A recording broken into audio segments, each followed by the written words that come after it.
important is to have the access to these top technologies, and we are, of course, ready to work together with our US partners to make sure that we, of course, respect all the security requirements of both parties, EU and US, just to make sure that sensitive technology will not end in the wrong hands. And therefore, I do not see any problem with that, because clearly our certified companies are absolutely ready to make sure that the appropriate handling and use of high sensitive top technology, in this case AI chips, will be properly organized and maintained.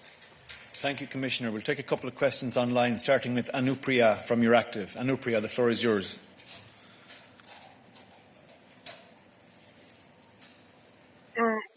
Hi, thank you for the question, Anupriya from Euractiv. I wanted to ask specifically what is meant by unjustified digital barriers that is mentioned in the joint statement, and what does it entail? Is that referring to the DSA and the DMA, or any other aspects? Thank you.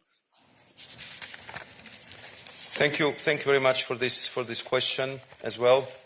As you know, we will have also the technical briefing after this press conference, and I think you will find that language in the paragraph which is talking about the digital technologies, which is also talking about network usage fees, and this come backs to the response I just gave a few minutes ago, that simply for the digital trade, sometimes you have to upgrade the rules. You have to see if there are not some non-tariff barriers which are actually prohibiting or limiting the trade in the digital services and digital trading practices. So this is what is behind this paragraph, and of course, as you can imagine, this is a very technical issue, but if you're asking me if this is about regulatory environment, so this is not the case, and this paragraph does not refer to DMA or DSA. Next question is from... We'll take another question online from Sabina.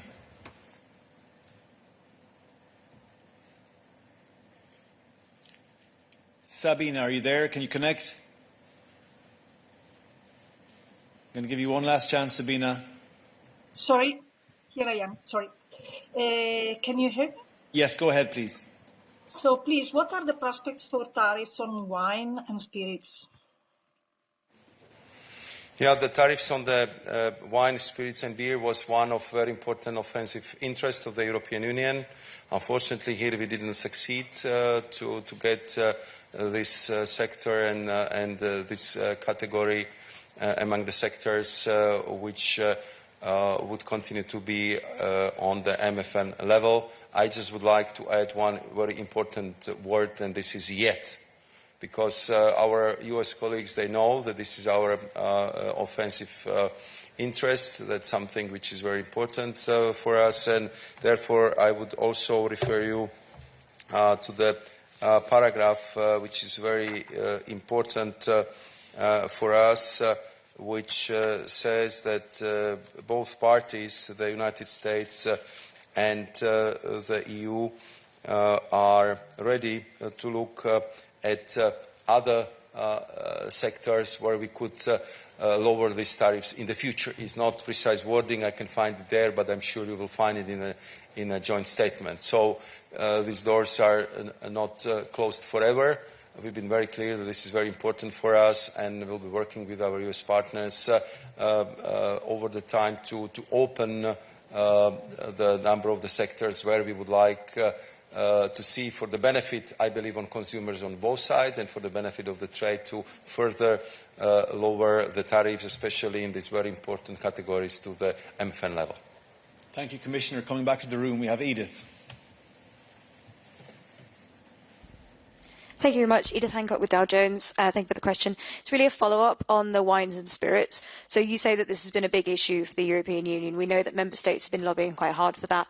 It's a huge issue for industry on either side of the Atlantic as well. how soon, when you say yet, how soon do you think exemptions will come out? And can you speak to anything about the appetite from the US side, from all these long conversations you've been having with your counterparts of, you know, how amenable they would be to that exemption? Thank you.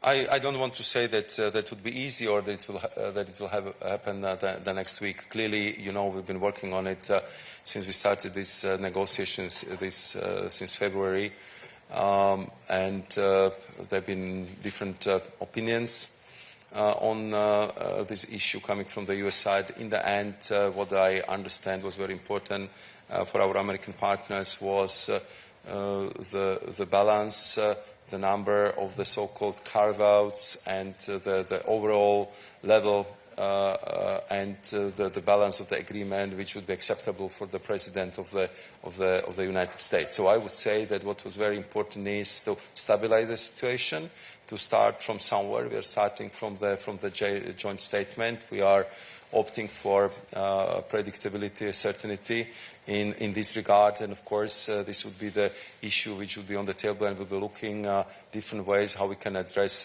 this issue. So, but I also do not want to be in the position to offer the false promises right now, because we've been working very hard on that. This one we didn't get in, but what I can tell you that there is clear commitment from the European Commission that we'll be putting on the table, and we've been working as hard as we can to expand the number of sectors. And for us, two particular important areas. One is wine, spirit and beer, and second, of course, is steel and aluminium, because these are two sectors where I believe we are mutually complementary, and where I believe that on both sides of Atlantic we would benefit hugely if we would manage to go back to MFN levels. Thank you, Commissioner. I don't see any more hands in the room. I'll come back to you, János. Let me go online again. Finbar. Thank you very much, Olaf. A question on the economic security elements of the agreement. You've said that the agreement says that you will cooperate on outbound and inbound investment screening with the United States. Obviously, in the last administration, this was not terribly popular with member states, the idea that the outbound investment screening would be done in tandem with the White House. Can you explain, Commissioner, how you intend to progress with this, what mileage you see for actually convincing member states that this is necessary, and any sort of concrete ways in which you see that coming into reality? Thank you. Thank you very much for that question. I mean, I'm sure, and I hope, let's start with I hope. I hope that in the coming months, be it by the end of the year or early next year, they will be able to present you economic security doctrine upon which we are working as a European Commission for the whole European Union. And of course, part of that work on this economic security doctrine is very close cooperation with the member states, just to understand where we are, to compare the notes. Different member states have different approaches, and we need something which would be coherent across the board for everyone, so we will not have loopholes in the system, and we will have the same standards. And of course, if it comes to sensitive technologies, I was referring to AI chips. There was a clear understanding from the NATO summit that we need even more interoperability among our systems, be it in military, be it in cybersecurity, and therefore this is clearly, I would say, totally new area where we also feel that with our closest ally and largest trading partner, we just have to also upgrade the way how we would assess economic security from the technological point of view, how we would make sure that we would respect the sensitivities from both sides if it comes to the shared technologies, because if I'm talking about the chips, we are so interwoven, we are so interlocked that we have the printing machines which are printing the chips. Americans have the designer who are designing them, so it's only natural that we have to work very closely to have the same standards. Another very important aspect, which you will also find in the joint statement, is how we are going to tackle the sector of critical raw materials. I mean, we have seen how this became super sensitive. We had quite a few dramatic moments in the spring and early summer of this year where simply permanent magnets, rare earth, and other critical raw materials became of short supply to our EU companies. And again, it's only natural that we would look some kind of common solutions, common approaches to make sure that our industry will have what it needs to perform and to work in this direction. So I think that the attitude of our member states is slightly changing. We know that if we use the word security, we are very much in the domain of national prerogatives of our member states, but I think there is increased understanding among them that we just simply need to do much more together. And I think from the reaction from our member state this morning, there is also the appetite to work even more closely in this area with our NATO allies and with the United States of America. Many thanks, Commissioner. I will take another question online before I come back to the room. Sophie Petitjean. Go ahead, Sophie.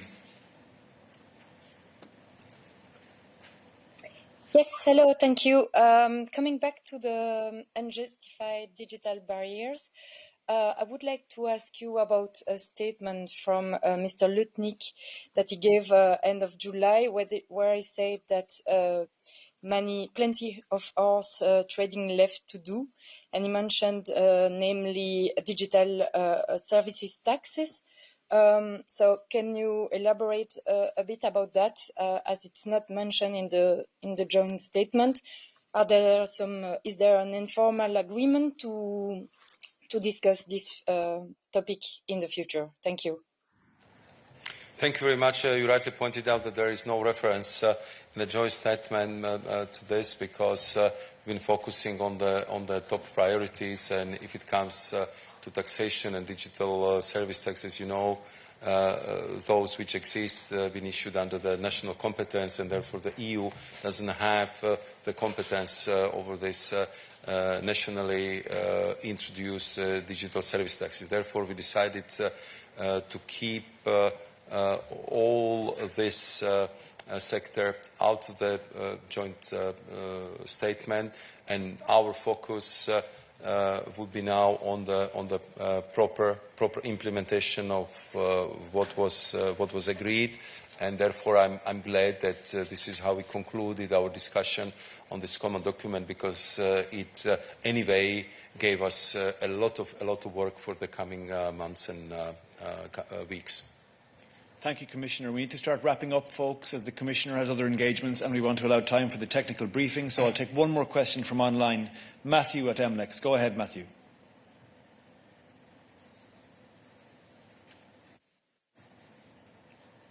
Matthew, push the magic button so we can see and hear you, please. Yes, can you hear me? Sorry. We have you now. Go ahead. Okay, thank you very much. Commissioner, thanks for the briefing. You've repeated multiple times that DMA, DSA were not part of the declaration. I understand that quite well. And there's also been a push by the United States to actually include it. And I'm just wondering if this pressure from the United States to include digital legislation like DSA, DMA, and others, did that have an effect on any of the timing of this declaration, which is several weeks after the actual deal with the United States? And if you could just give us a little bit of a hint on what Olaf was saying, that you spent days and nights on this. What were the main kind of hiccups or main barriers that kept you the most busy? Thank you very much.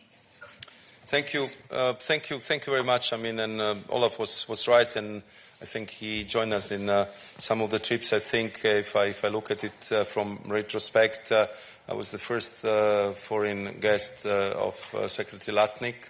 I remember very well our first phone conversation when I was telling him, the Secretary, you have your confirmation vote tomorrow. It was on Tuesday. So why wouldn't we meet on Wednesday? because I'm sure you will pass, and let's start talking how to avoid the mutual pain, because I understand what is the mood and what are the plans of the US administration. And I think it was very important first to understand each other points, that what is the attitude towards tariffs, what is the huge priority of the new administration to reindustrialize the economy, which we share, and we have the same goal here in Europe. What would be the main sticking points? How to deal with all the ups and downs and with that hugely dynamic process which we had since that. So I think that if we calculated correctly, we had over 10 trips. Our team and myself, and as I tell you, it's very well over 120, 130 hours we talk to each other on different topics and various levels. But this is, how it works in US also, because they've been in a transition, so a lot of work has to be done on the so-called level of principles. So only Secretary of Commerce and USTR had the authority to discuss this issue with us. And of course, as you know, the President Trump has eye for the details, and all these trade deals have to be personally reviewed and approved by him. So they've been also looking for the way how to put on the table the proposals which would be approved by the President. So it was rather elaborate, very, very demanding process, but I think that it helped us to really create a quite strong personal relationship on the level of our President Ursula von der Leyen with the President Trump, but also on the level of Secretary Lutnick, Secretary Bessent, Kevin Hassett from the White House, National Economic Advisors Director, but also Jameson Greer and his team at the USTR office. And I think that managing such a huge relationship like we have in this very volatile geopolitical situation, all these would be important in the future. So it was the process of understanding each other, looking for the common solutions, and then also clearly pushing forward for the European general interest and for our priorities, and paving the way that this is not the end, this is the beginning, and we can bring many more positive solutions in the future to our mutual cooperation. So this is how I would describe it, and we clearly would use that invested capital in the future as much as possible. Many thanks to you all for joining us in person and online. Commissioner Šefčovič, thank you for being here and for explaining this to us in such great detail. Thank you to our interpreters and technical people here. To remind you, ladies and gentlemen, that our press release, a question and answer document and the full joint statement are available online for you to peruse. We'll take a quick break now and we come right back for the technical briefing. Many thanks to you all and good afternoon.